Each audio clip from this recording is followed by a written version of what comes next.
Assalamualaikum warahmatullahi wabarakatuh. Izinkan saya Galang Anugrah Putra Lamato dari Prodi Kimia jurusan Kimia Universitas Negeri Gorontalo akan menjelaskan ataupun sharing terkait soal jawab terkait mata kuliah Kimia Organik Bahan Alam. Ya, oke, langsung saja.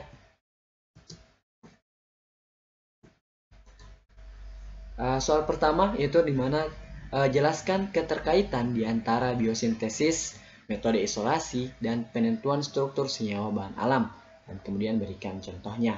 Ya, di sini menurut saya keterkaitannya adalah di mana suatu senyawa metabolit sekunder seperti alkaloid, flavonoid, terpenoid, dan tanin dapat diidentifikasi karakteristiknya ataupun struktur dan sifatnya tentunya itu melalui reaksi yang dialami oleh metabolit sekunder tersebut, dan ini melalui jalur biosintesisnya. Kemudian dalam isolasi senyawa bahan alam seperti senyawa metabolit sekunder, di sini untuk memastikan senyawa yang ingin kita isolasi ini benar atau tidak pada hasil akhirnya, ini tentunya dilakukan uji spektrum IR dan NMR dengan membandingkan pada literatur terkait. Yang nantinya pada saat kita melakukan pengujian instrumen, di sini itu juga harus mempunyai perbandingan literatur yang sesuai ataupun yang sudah standar ya. Di sini kita akan nantinya menjadikan perbandingannya. Di sini contohnya yaitu isolasi dan ekstraksi kelompok senyawa flavonoid dari ekstra daun cucur bebek atau kalanchoe pinnata. Di mana pada daun cucur bebek ini tentunya menjadi banyak ya kandungan metabolit sekunder, salah satunya flavonoid. Di sini yang saya dapatkan di dalam sebuah artikel bahwa cucur bebek ini nantinya ketika diekstraksi dari flavonoid ini menggunakan metode maserasi ya, dan nantinya pengujiannya juga menggunakan instrumentasi supaya bisa mengetahui bahwa adanya flavonoid atau tidak. Tapi tentunya cucur bebek ini mengandung flavonoid. Itulah jawaban dari nomor 1. Kemudian untuk pertanyaan yang kedua yaitu di mana jelaskan cara kemudian serta reaksi yang digunakan untuk mengidentifikasi golongan alkaloid. Di sini saya menjawabnya cara identifikasi alkaloid secara umum yaitu dengan melakukan ekstraksi dengan pelarut organik. Contoh metodenya itu misalnya maserasi. Ada juga beberapa metode lainnya seperti sofletasi, destilasi, reflux, dan lain-lain. Sini juga melakukan pengasaman, pembentukan garam amonium kuartener dengan basa, dan pemurnian menggunakan kromatografi kolom, kromatografi lapis tipis, ataupun instrumen-instrumen elektronik yang kita ketahui seperti IR, GCMS, dan UV-Vis. Kemudian beberapa reaksi pengendapan yang digunakan ini untuk memisahkan jenis alkaloid, antara lain yang mana reaksi sering didasarkan pada kesanggupan alkaloid yang bergabung dengan logam yang memiliki berat atom tinggi seperti merkuri, bismut, tungsten, ataupun jod ya.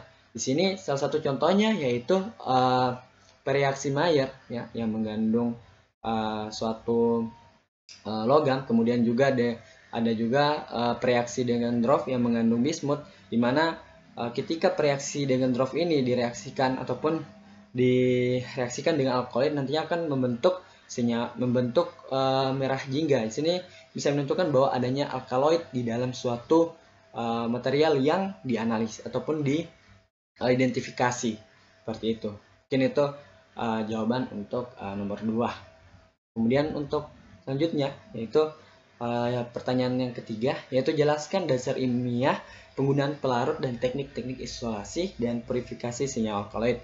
Di sini yang kita ketahui bahwa pada umumnya alkohol, etil asetat, kloroform, dan air ini biasanya digunakan sebagai pelarut.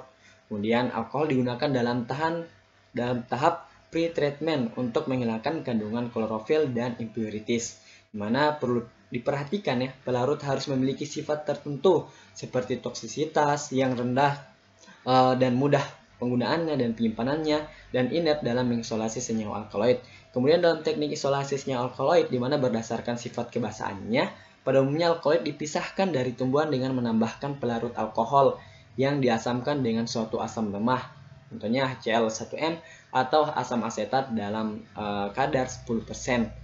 Dan untuk penambahan asam akan menyebabkan alkaloid berubah dalam bentuk garamnya tadi, kemudian menjadi pelarut alkohol yang berair. Selanjutnya larutan alkohol ini dipisahkan dari komponen ekstraksi yang tidak larut. Kemudian juga penambahan basa lemah tetes per tetes seperti amonia ataupun amonium hidroksida ke dalam larutan alkohol menyebabkan garam alkaloid kembali menjadi alkaloid semula yang tidak larut dalam larutan berair. Dan ekstraksi ini menggunakan pelarut nonpolar seperti kloroform menyebabkan alkaloid berpindah dari fase air ke fase pelarut organik. Dan selanjutnya proses pemurnian ataupun purifikasi di mana pelarut organik ini diuapkan ataupun dipanaskan sehingga diperoleh alkaloid kasar gitu. Jadi cara untuk memisahkan teralkaloid tadi yang sudah ada pada larutannya. Itu adalah demikian jawaban untuk nomor 3. Kemudian pertanyaan berikutnya yang keempat yaitu berikan contoh identifikasi sekurang-kurangnya 5 jenis reaksi yang terkait dengan biosintesis alkaloid dan jelaskan reaksinya. Di sini yang saya dapatkan dalam referensinya yaitu di dalam buku e-book Kimia Organik Bahan Alam ya, karya ibunya ini, di mana berikut ini reaksi organik yang terlibat dalam biosintesis alkaloid. Yang pertama yaitu reaksi Mannich, di mana reaksi Mannich memiliki komponen integral selain amina dan karbonil senyawa, yaitu karbanion, ya, yang memainkan peran nukleofil dalam penambahan nukleofilik pada ion yang terbentuk pada reaksi amina dan karbonil. Ya, ini berikut adalah mekanisme reaksinya. Kemudian yang kedua yaitu sintesis basa Schiff, di mana suatu basa Schiff dapat diperoleh dengan mereaksikan amina dengan keton atau aldehida, ya, di mana reaksi-reaksi adalah metode umum memproduksi gugus memproduksi antara C berikatan dengan N obligasi. Ini adalah mekanisme reaksinya. Kemudian pada biosintesis alkaloid, di mana reaksi tersebut dapat berlangsung dalam molekul seperti dalam sintesis piperidin. Jadi sintesis basa Schiff ini dapat berlangsung pada molekul ya. Contohnya di sini seperti dalam sintesis piperidin. Kemudian reaksi yang ketiga yaitu penataan ulang Wagner-Merwin, di mana penataan ulang Wagner-Merwin adalah reaksi penataan ulang gugus karbokation, di mana gugus hidrogen, alkil atau aryl berpindah dari suatu karbon ke karbon di dekatnya.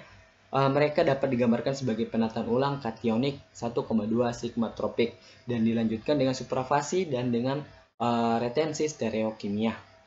Kemudian reaksi yang keempat yaitu degradasi von Braun, di mana reaksi degradasi von Braun adalah reaksi organik di mana amina tersier bereaksi dengan sinogen bromida ke organocyanamida. Kemudian mekanisme reaksi terdiri dari dua substitusi nukleofilik, yang mana aminah adalah nukleofilik pertama menggantikan atom bromin yang kemudian bertindak sebagai nukleofil kedua. Kemudian yang kelima yaitu reaksi EMDE, di mana biasa juga dikenal sebagai degradasi ya, reaksi degradasi EMDE atau juga biasa disebut sebagai reduksi EMDE ya, di mana ada suatu metode reaksi untuk reduksi kation amonium kuartener ke amina tersier dengan campuran natrium amalgam atau NHG ya, di mana agen ini sebagai pereduksi alternatif untuk reaksi ini. Misalnya lithium aluminium hidrat ya, ini sebagai agen pereduksi karena ini termasuk reaksi reduksi, jadi ada agen produksinya. Contohnya seperti lithium aluminium hidrat ya. Itu beberapa reaksi yang terjadi pada biosintesis alkaloid. Kemudian soal yang kelima yaitu berikan penjelasan tentang jalur biosintesis alkaloid dan serta kandungan bagian reaksinya, cara artikel tentang teknik identifikasi dan elusidasi struktur dari suatu senyawa alkaloidnya. Jadi sesuai artikel juga yang saya baca dan referensi saya baca, di mana suatu proses biosintesis alkaloid melalui jalur asam skimat, tentunya ini menjadi suatu yang paling diketahui, di mana alkaloid ini di biosintesis melalui jalur asam skimat. Sebelum menjadi asam skimat, di mana asam skimat ini diproduksi dari kombinasi fosfoenol pirufat melalui jalur glikolitik ya, dan introduksi 4-fosfat dari jalur pentosa fosfat. Reaksi siklus pentosa fosfat dapat digunakan untuk degradasi glukosa, tetapi mereka juga termasuk dalam sintesis gula oleh fotosintesis ya. Jadi jalur skimat mengarah ke berbagai senyawa fenolik ataupun turunan asam sinamat, lignan dan alkaloid, di mana tirosin dan fenilalanin adalah prekursor yang paling sering ditemukan dalam pembentukan alkaloid.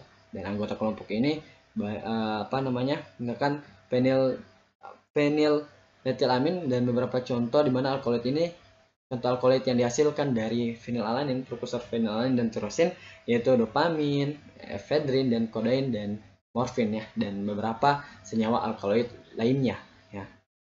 Kemudian pertanyaan yang keenam ya, yaitu suatu senyawa metabolit sekunder.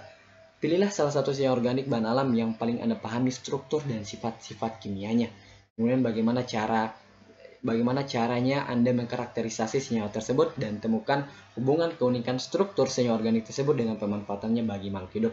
Ya, di sini saya disuruh memilih senyawa organik bahan alam mana yang mungkin saya pahami. Di sini saya mengambil contoh yaitu senyawa flavonoid ya. Dan cara karakterisasi sesuai dengan literatur yang saya sempat baca, yang dimana pertama adalah cara karakterisasinya itu melalui karakterisasi dengan spektroskopi LCMS atau MS, dimana LCMS ini yaitu Liquid Chromatography Mass Spectroscopy atau LCMS, merupakan kombinasi metode analisis yang lebih spesifik antara kromatografi dan spektroskopi massa, mana hubungannya dengan fragmen-fragmen yang terbentuk. Hal ini dilakukan dengan memperhatikan bobot molekul ion, induk dan fermentasi molekul serta alur pola fragmentasi yang telah diketahui. Ion molekul M+ ya biasanya tampak berupa puncak utama pada spektrum massa aglikon. Penentuan dan itu beberapa prinsip yang diterapkan di LCMS dan tujuannya untuk menentukan struktur molekul flavonoid dan dapat dilihat dari nilai M+ tadi yang muncul pada spektrum. Seperti flavon, isoflavon, dan auron mempunyai bobot molekul 222, flavon dan kalkon memiliki 224 molekul ya, dan flavonol 238 dan dihidroflavonol 240. Kemudian cara karakterisasi yang kedua yaitu mana karakterisasi dengan spektroskopi hidrogen NMR. Di mana NMR adalah teknik analisis yang didasarkan pada penyerapan gelombang radio oleh inti-inti tertentu dalam molekul organik.